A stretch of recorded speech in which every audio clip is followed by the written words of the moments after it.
Okay, so I'm going to teach you guys how to start your blanket. Let's see if you can see that. Sorry, my light fixture. I have to anyways, it doesn't matter. Stick it up in my light fixture. You're going to start by making a slip knot, okay? So I hope that you can see what I'm doing. I just do it like this. The way I learned actually was you take your yarn and then you flip a piece over and then you pull it through to make a slip knot, okay? So I'm gonna do that one more time. Put it down, bring some over like this, and then you're gonna cross this over, and then you're going to put your fingers through, pull this, okay? Slip knot. Put your fingers through, pull this piece through, and then you make a little slip knot. And for the base chain, which is the bottom part of your blanket, how you're gonna start, I like to have about a 3-finger width loop. And for the blanket that I'm making today, I'm gonna cast on, which just means create the chain or start the loops. I'm gonna do 29. So this is my first, so this is 1.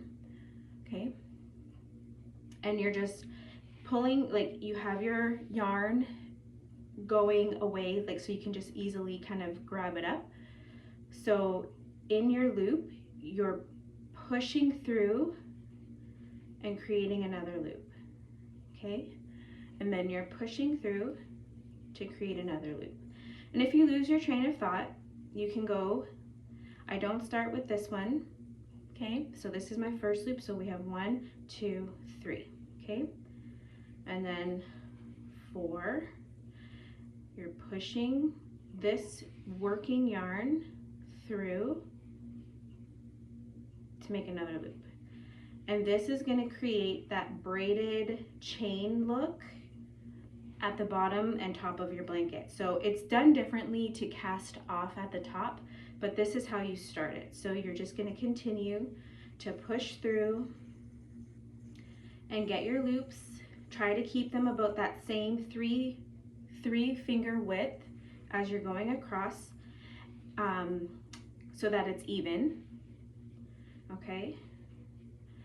And the other important thing about the starting chain of your blanket is you want your loops to be a little bit bigger. So if you're having, if you're making loops that are only this big, that's 1, maybe 2 finger widths, your blanket is gonna get crooked. It's gonna have a tight chain, but then the other parts of the blanket is gonna go like this, because this is too tight. So that's why I do about 3 finger widths, so that my blanket isn't, so that it will be even as I make it, okay? So you want these to be a little bit bigger. Some people might even do them bigger than what I do, but I've noticed that 3 finger widths is about appropriate for the size that I want. I notice it doesn't tend to bow out when I do it like this, okay? So I've lost track again. So we have 1, 2, 3, 4, 5, 6, 7, 8, 9, 10, 11, 12, 13, 14, 15, and I'm gonna go all the way up to 29. For this video purpose, I'm gonna stop right here. So this is your base chain. When you're starting a blanket, this is how it's gonna look at the bottom. Now what I have learned to do, which has helped me to create, I like the way it looks a lot better, is when I flip this over, okay? Now this piece is kind of hanging on the bottom.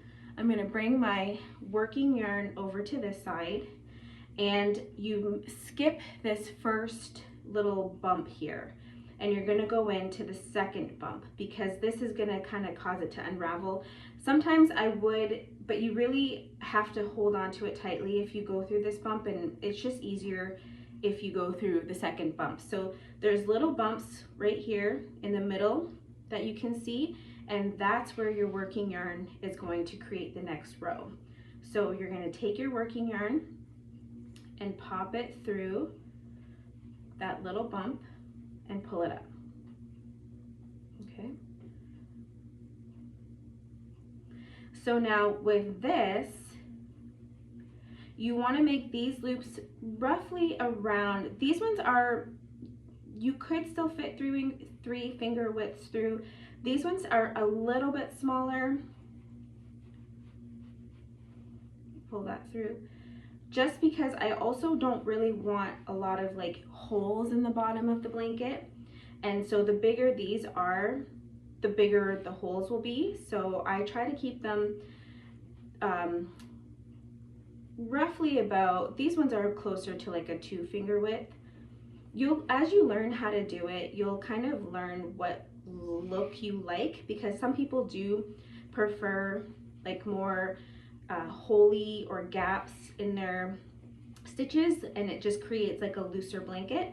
I kind of like mine a little bit tighter, so I tend to try to make my loops a little bit more smaller as I go through to make the blanket. So I'm just going to continue on all the way to the end, and then I'll show you guys how to create a second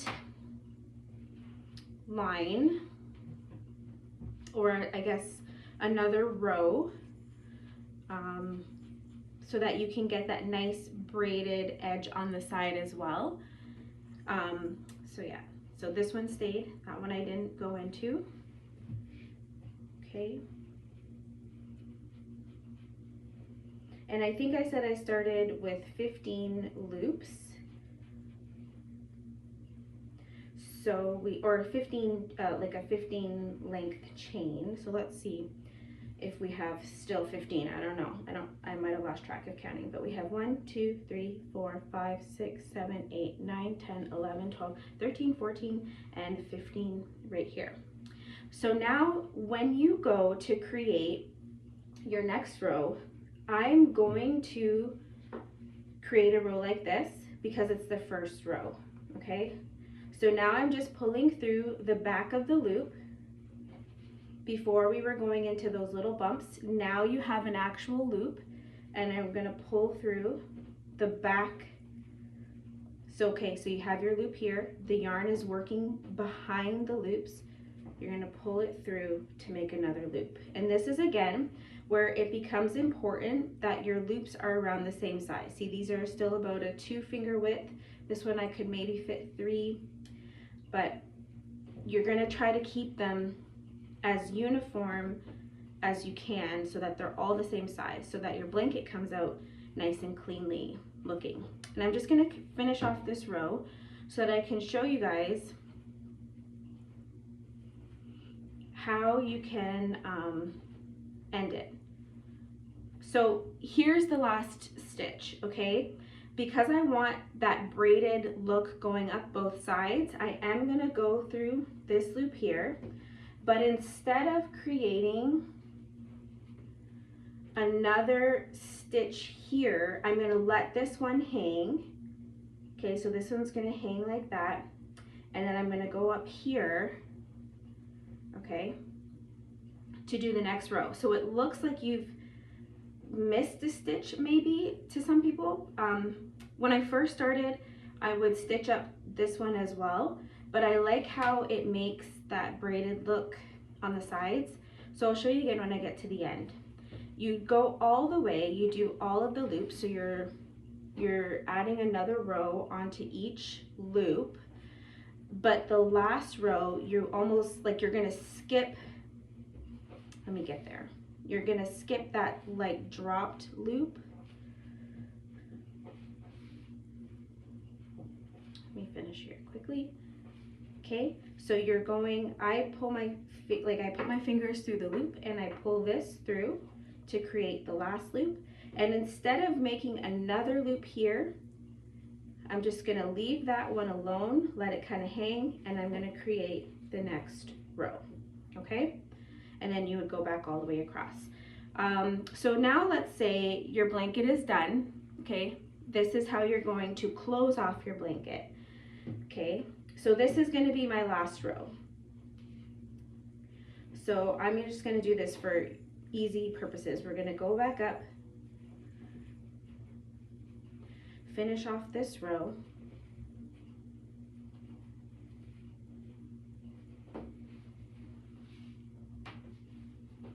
Okay.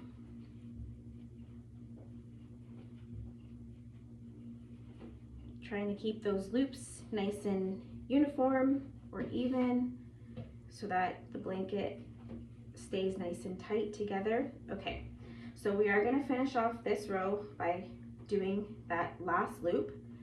Now you want to cast off. Casting off is how you close off the blanket, and you can do this in either direction. So I'm just going to give myself a little bit more slack here. So because it's the last row, I am going to go into that loop, okay, and then I'm going to go into this loop here. And sorry, you want these loops to be bigger because it's the end of the blanket, and you'll see why. So with these two loops here, sorry, you're going to put this one over and pull this one through like that. Okay, so now you have one loop, and then you're going to pull this one up, and then you're going to put this one in my left hand through the right one and pull it over. Okay, so you pull up another loop, and this one here goes through that loop and you pull it over. Okay, and then this goes through here, and you can kind of see how it's starting to create that braid across the top. Okay, and it'll go more like, and even on the side you get that kind of braided look as well. So I'm going to continue casting off or closing off this blanket, push it through, pull it and over. And if you were coming from this way, you would change the direction to go that way. Okay, so push it through, pull it over. Some people cast off differently. Again, this is how I learned, and this is what is easiest for me. I learned just by watching a YouTube video just like this. The girl, and I had watched several, but this one in particular was so helpful, and so I hope that this is helpful for you to learn how to do it, because it is a really fun craft to have. And plus, I mean, you can make cozy blankets. You can make them for your family, for yourself, to sell them, to give as gifts. Okay, so we are on the last loop here. So this one is dropped low, so I'm going to pull through another loop here, and then this one just goes over like that, and then you'll end up with one loop at the end here. Okay, now I'm not going to cut this because I am actually using this for a project, but what I would do is, say you cut it here, you would take the end of this piece of yarn and pull it through, and when you do that, it'll create a knot in this loop, and then you just pull it tight enough so that it will stay. And then if you have a little piece of yarn left over, you can easily tuck it in to this braided piece, and you can also, and sometimes I'll just like use a lighter to stick it underneath, because it's chunky yarn. It hides a lot of that really well, so it's kind of nice. But that's essentially what you do. And then some people like learn different tricks for casting off in different ways. Some people use 2 loops. I've not learned how to do that yet, but this is how I make blankets, and I absolutely love it. And so I hope that this tutorial has been helpful for you. And yeah, if you are learning how to make a blanket and you successfully complete one, you can comment it below, and I'd love to see your work. So thank you so much for watching.